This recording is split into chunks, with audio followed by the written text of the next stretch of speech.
Some things might appear to be acts of love, but they're not. They're traps dressed as duty. Especially in retirement, when everyone expects you to be endlessly available. Your time, your energy, your savings, your health, even your voice. And the hardest part? Most give it all away willingly, hoping it will earn them a place in their children's hearts. But here's the truth. If you keep surrendering what should be protected, you may lose the most important thing of all, yourself. This video isn't just another warning, it's a wake-up call. Because there are things you should never give away, no matter who asks, no matter how much you want to be loved in return. And if you stay with me until the end, you'll hear something most people never dare to say out loud. A truth that could completely shift the way you live this next chapter of your life. This isn't the end. This is the beginning of reclaiming your voice, your dignity, and your dreams. I'm Gabriel, and today we're talking about something everyone feels, but few have the courage to face. Part 1. Your time is not a handout. Have you ever thought about how many days of your retirement you've quietly given away? I'm not talking about kind gestures. I'm talking about silent surrenders. Those moments when your schedule slowly gets filled with everyone else's needs and yours quietly disappear. Maybe it's helping with the grandkids, driving someone to the doctor, handling family errands. And because you've lived with an open heart your whole life, you say yes without thinking twice. But here's the danger. Each time you push your own needs aside to accommodate others, you're giving away your time like it's disposable. Like your life no longer carries the same value just because it's more free. You don't need judgment. You need a reminder. Your time is sacred. Too many good men and women fade into the background in retirement, not because they stopped caring, but because they never learned how to care for themselves without guilt. They confused being loving with being endlessly available. And that's where the erosion begins. Not in a loud moment, but little by little, day by day. Until one day you wake up and realize you don't recognize your own life. A woman once told me, "Gabriel, I'm 69, and I feel like I've never truly lived for myself." When I asked her why, she said, "Because I've always been needed. By my kids, my husband, my neighbors. Now that I'm finally alone, I don't know what I want. I don't even know what I enjoy." And maybe that feels familiar, because an entire generation was taught how to serve, but not how to ask, "What do I want?" The Stoic view, guard what's yours. Epictetus said, "Don't give away what's within your control by worrying about what isn't." And what is in your control? Your time, your decisions, your morning, your afternoon, your weekend. No one is going to protect that time for you. If you don't put boundaries in place, others will assume you're always available, not out of malice, but because you've never shown them otherwise. And it's not true that you have nothing better to do. You have everything to do. You have a life to reclaim. You are a well, deep, wise, and full. But if everyone draws from you and you never replenish yourself one day, you'll run dry. Not just for them, but for yourself. This isn't selfishness. It's self-respect. Start today. Take back your time. Ask yourself, what do you want to do this week? What would nourish you, challenge you, excite you? Dare to say, "I can't," without apology. Not because you're unwilling to help, but because your soul matters too. Protecting your time isn't rude. It's necessary, because protecting your time is protecting your spirit. Part 2. Don't trade peace for silence. Now let's talk about something even more dangerous. Giving up your peace just to avoid conflict. If giving away your time was the first trap, this is the second, and it's far more silent. Because at least with time, you know what you're losing. But when you surrender your inner peace to keep the peace around you, it feels like you're doing the right thing, like you're maintaining harmony. But you're not. You're burying emotions, swallowing your voice, choosing discomfort in silence over the discomfort of being heard. And what builds up behind that silence? Resentment. How many times have you said nothing when something hurt you? How often have you accepted unfairness from your children, your siblings, your friends, just to keep things smooth? You tell yourself, if I say something, I'll ruin the relationship. But what no one tells you is this: peace that comes at the cost of your truth is not peace, it's submission. And submission, over time, silences the soul. Seneca said, "He who always gives in stops living his own life and begins living the lives of others." You didn't come this far to mute your truth for the sake of keeping a dinner calm or a group happy. Behind this constant giving in is fear. The fear that if you speak honestly, they'll walk away, that your children will stop calling, that your friends will label you bitter. But listen closely. If your relationships depend on you not being honest, they aren't based on love. They're built on convenience. You have earned the right to speak your truth, to express your boundaries, to let others know what's okay and what's not. You can love others deeply and still love yourself enough to speak up. Final thought: you still get to choose. This stage of life is not the end. It's the beginning of a new kind of power. You're not here to fade into the background. You're here to live, to reclaim your voice, your peace, and your joy, not out of rebellion, but out of wisdom. The world may expect you to give everything away, but you don't have to. Start by taking back your mornings, then take back your time, then your peace, and little by little, you'll start to remember. You're not here to be consumed. You're here to become. Let's keep going. Because there's one more thing that too many people give away, and it might be the most tragic loss of all: your sense of purpose. Stay with me, because this conversation is only just beginning. They may look at you like you're the problem, but the truth is, you can't control how others react. You can only choose. Will you live from your truth or from your fear of disappointing others? Stoicism doesn't ask you to be cold. It asks you to be free. And there is no freedom in a life ruled by the fear of upsetting people. So pause and take a real, honest look at your daily life. What conversations have you avoided lately? What quiet discomforts have you tolerated? Just to preserve an image of peace? Maybe you stay silent when someone makes a hurtful remark. Maybe you let people speak to you in ways that shrink you, as if you're just a role to fill in their lives. Not a whole person with needs, feelings, and a voice. You nod, you smile, you pretend nothing happened. But something did happen. It happened inside you. Because every time you swallow your feelings just to avoid discomfort, you trade a piece of your dignity. And the danger is, over time, you lose sight of where you end and others begin. When peace becomes poison. In my experience, and in countless stories shared with me on this channel, I've seen what happens when people give away their inner peace just to maintain appearances. It doesn't just stay emotional, it becomes physical. Insomnia, anxiety, fatigue, mysterious aches and illnesses doctors can't explain. This isn't some abstract idea. It's your body speaking to you.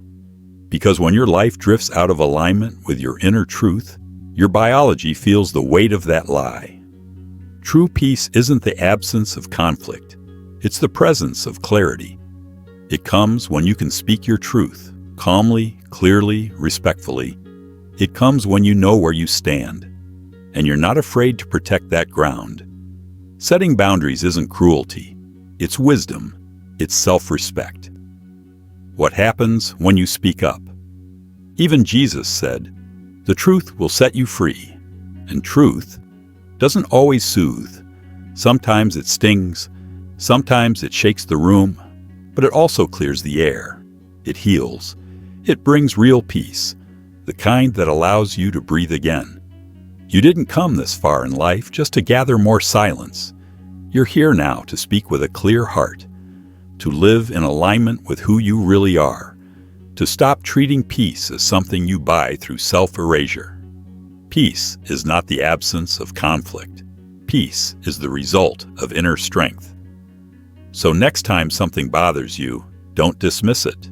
Don't swallow it down and tell yourself, "It's better this way." No need to argue. Ask yourself, is this peace real, or is it just a mask I wear to avoid the truth?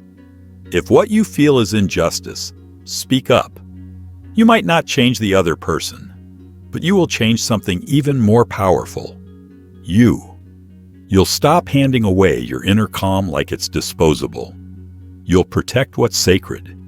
You'll reclaim your right to feel whole again. And if this touches something deep inside you, if you recognize yourself in these words, stay with me, because in the next chapter, we're going to tackle a trap that has silently emptied bank accounts and broken hearts for generations. The money you give away as if it were proof of love. This one runs deep. And unless you recognize it, it can leave you with nothing. Not just in your wallet, but in your sense of self. Let's talk about it. There's a deeply ingrained belief in many parents. If I give my children everything I have, they'll value me more. They'll see me as generous, as worthy, as someone they'll never forget. But that's not how it usually works. When you give without limits, without reflection, without boundaries, you're not strengthening the relationship. You're unintentionally feeding a dynamic of dependence and even quiet resentment. Because giving everything, money, property, savings, as if it will guarantee your place in their hearts, is like pouring into a bottomless well. It never fills. And slowly, you empty yourself, financially, emotionally, spiritually. The root of overgiving.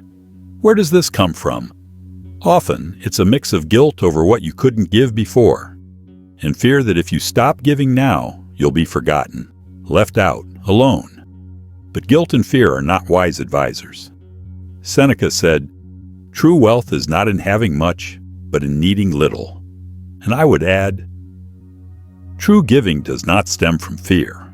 It's grounded in respect, first for yourself, then for others. Real love isn't measured by money or deeds. It's measured in presence, in truth, in mutual care. When you give money hoping for affection in return, you're not nurturing love. You're negotiating for approval. And no one feels loved through obligation. A Stoic reflection: before you give. So the Stoic strategy is this. Before giving anything significant, ask yourself, does this act expand my freedom or diminish it? Am I affirming my dignity or am I giving from fear?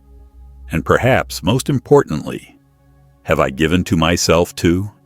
Because you need stability. You deserve security. You've earned the right to enjoy the very life you've worked so hard to build.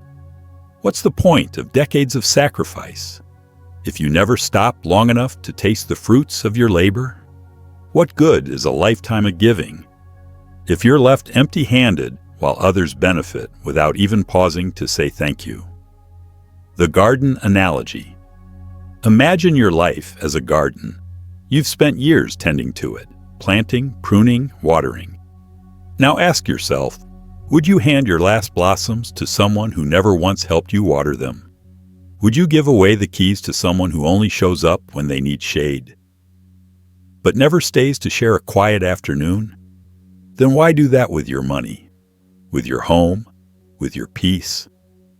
This isn't about becoming selfish. It's about no longer abandoning yourself. Because giving without awareness doesn't just lead to disappointment. It becomes self-erasure. And if this message strikes a chord in you, if you see your own story reflected here, I invite you to stay connected.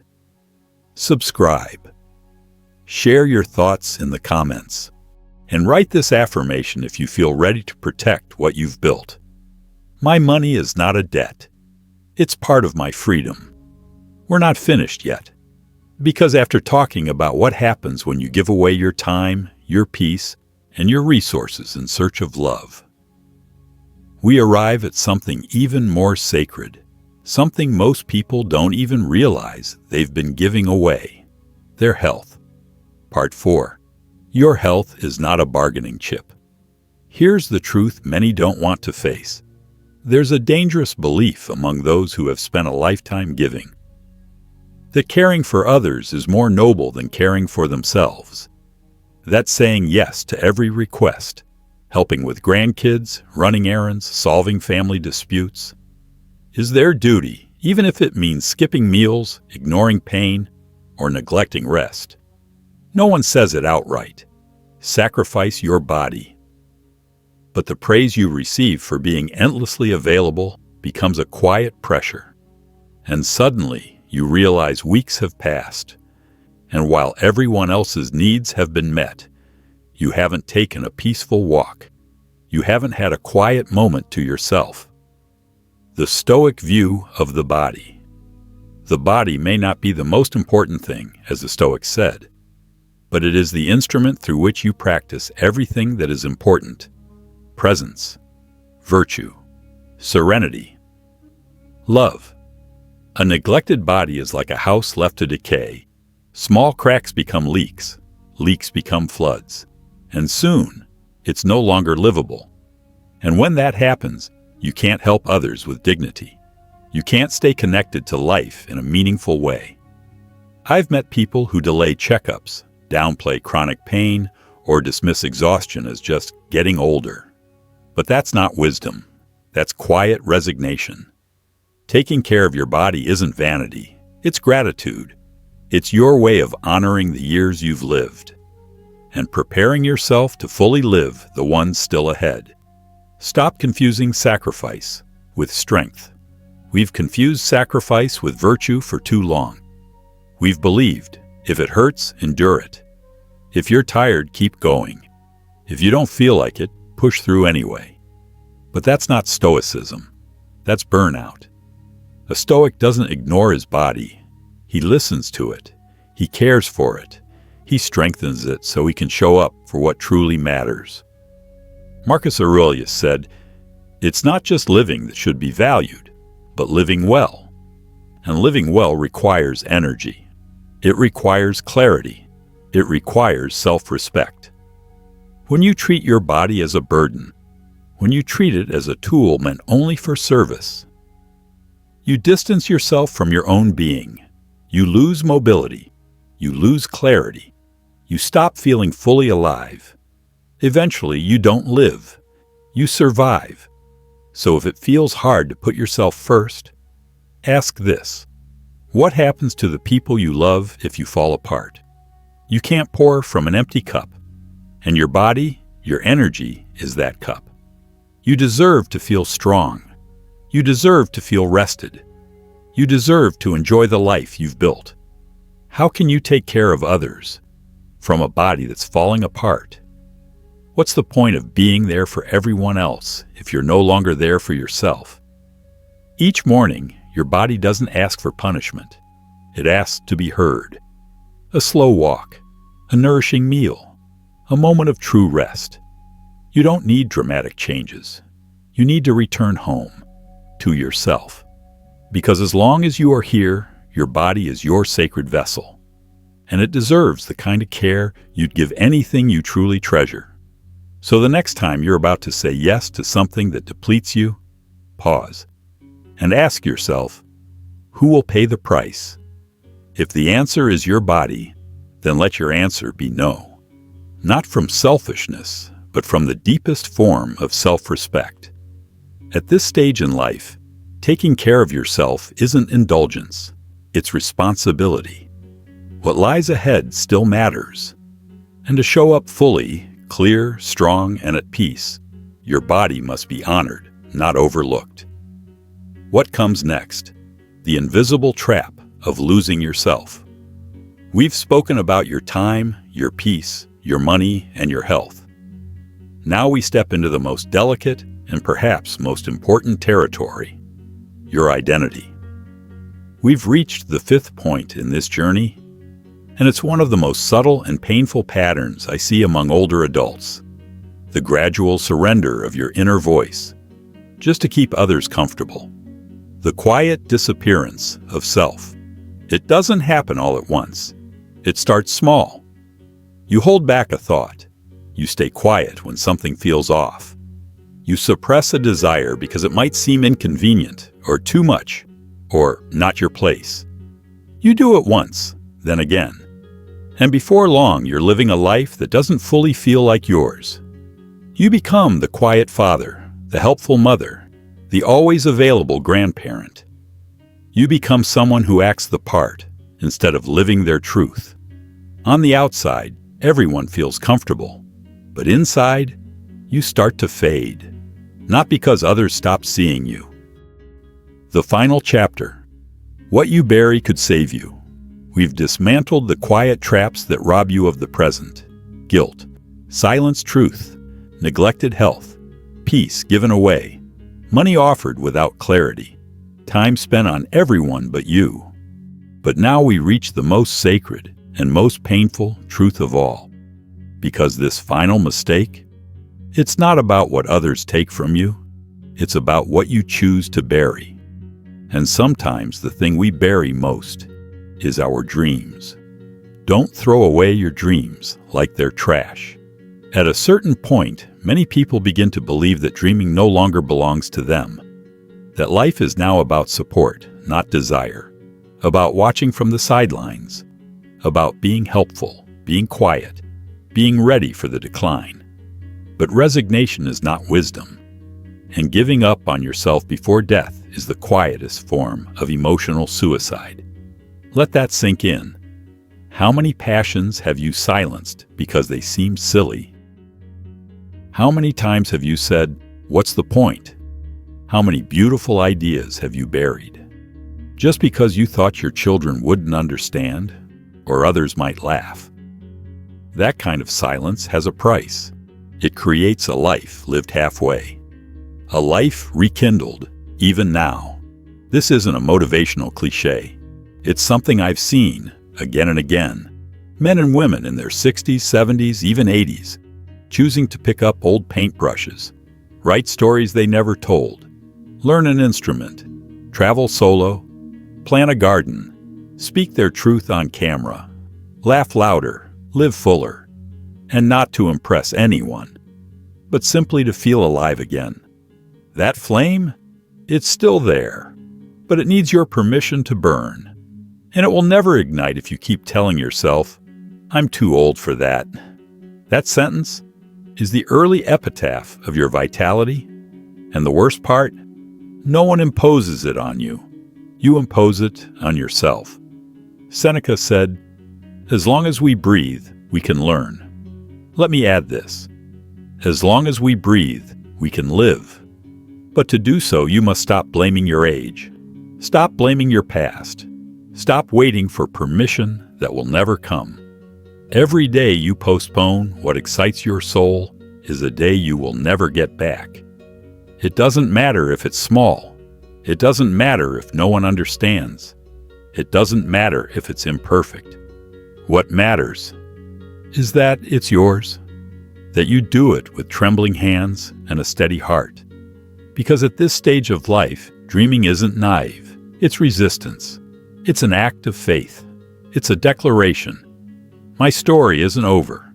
Your dreams are not old trash. They are sacred signals from your soul. They are what can rescue you from apathy, from conformity, from invisible decay. So don't look at your remaining years as a countdown. Look at them as fertile ground.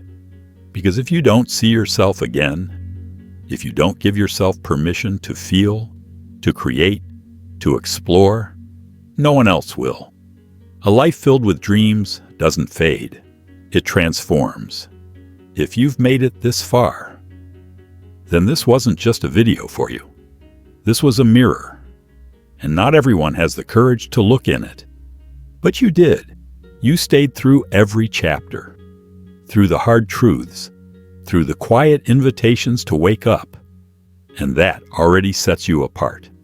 Because while others choose numbness, you chose awareness. But here's the thing. This isn't the end. Hearing this? That's not closure. It's the beginning of a responsibility. Now you know what not to give away. Now you know what you must protect. And now you have to choose. You can look away, or you can face your life with your eyes wide open. A small request, a powerful reminder. If this message stirred something in you, if it reminded you of who you are and all you still can become, leave this phrase in the comments. I don't bargain with my dignity.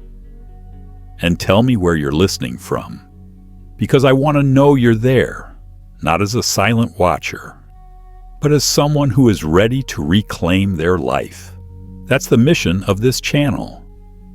I'm Gabriel, and this is the Stoic Garden. We're not here to sugarcoat anything. We're here to say what others won't, to speak to the part of you that's still awake, still fighting, still whole beneath the surface. If this message resonates, subscribe, not out of habit, out of choice. Join this growing community of people who want more than survival. People who want to think clearly, feel deeply, and act with quiet courage. And if you know someone who's slowly fading into silence, share this with them. Because sometimes a single truth, spoken at the right moment, can save an entire life. Don't let the conversation end here. 2 more videos are about to appear on your screen. Pick one. Keep walking this path with me. Because this isn't just a channel. It's a place where brave souls come to remember that their story is still alive. And you are one of them.